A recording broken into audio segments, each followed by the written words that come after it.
And so I believe if you take this to its farthest stretch, what's going to happen is you're going to end up believing, I can't do enough. Now, here's the good news.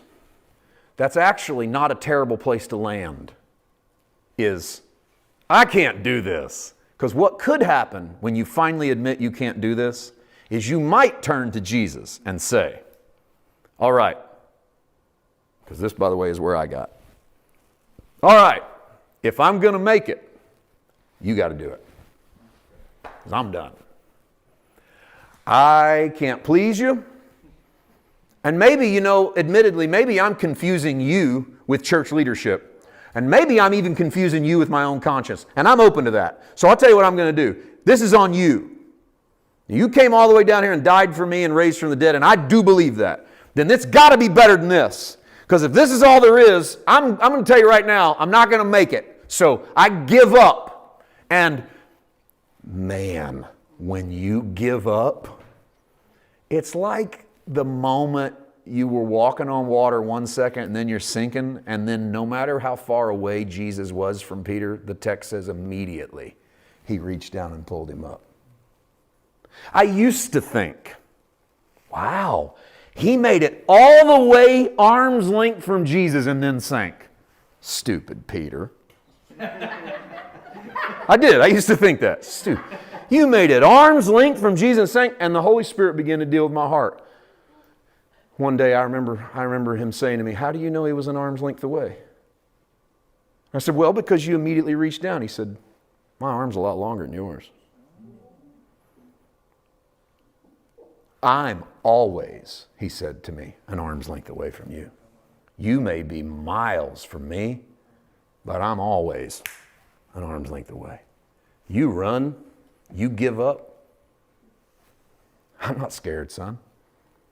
God's arm is not shortened to save. I will find you.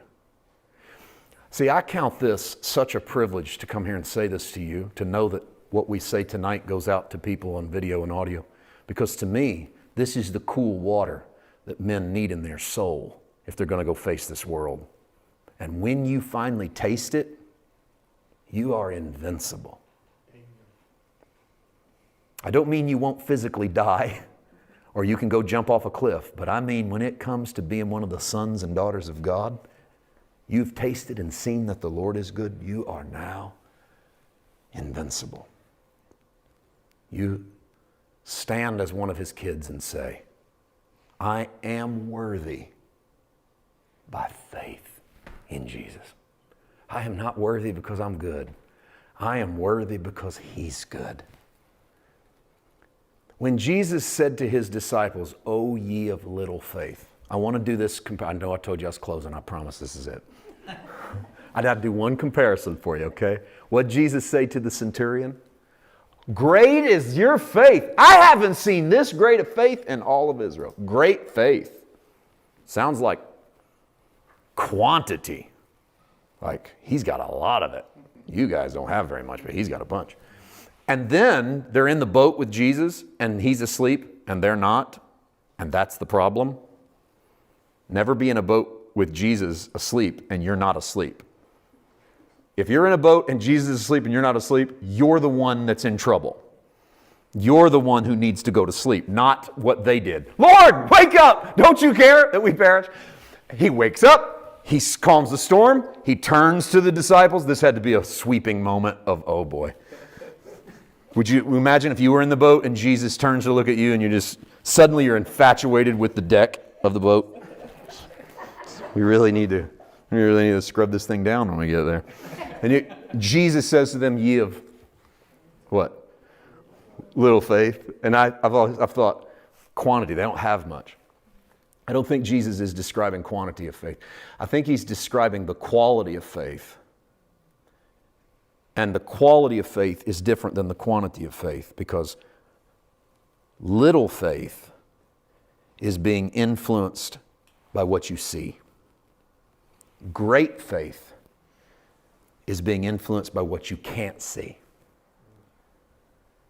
Hear that again. Little faith is you looking at the storm and going, we're in trouble.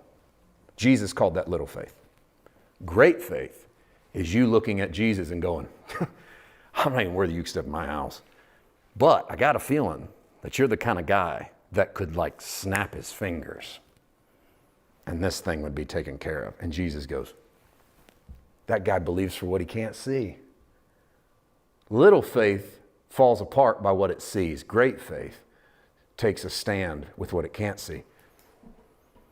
You're qualified tonight for great faith because you have a great big God. So you're qualified for great faith. So live like it. Don't be little faith people. Little faith people look at what's going on in the world around them, fall apart, because that's what the world does. Great faith people look at the world around them and believe for what they can't see. We've all been guilty in this season. We've either watched the news and believed it, or we've watched the news and didn't believe it, and we both stayed right there. So we either watched what's going on and went, hell, world's going to hell in a handbasket. Look at this thing. We are in trouble. Jesus is about to come back.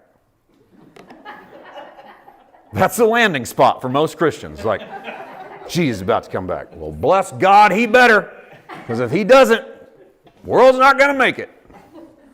I never understood people, honestly, I'm off on a tangent, but I never understood people who are infatuated with the end of the world and then mad about what's going on in the world. If you're infatuated about the end, you should be super excited. You should be pumped all the time. Like, man, this is it. Bring on the Antichrist, man. I mean it. I know it sounds like I'm being snarky. It's because I kind of am, but I'm doing that because I've been that guy too long. Or you can face this and say, I don't believe that this is the end of the story. Greater is he that's in me than he that's in this world.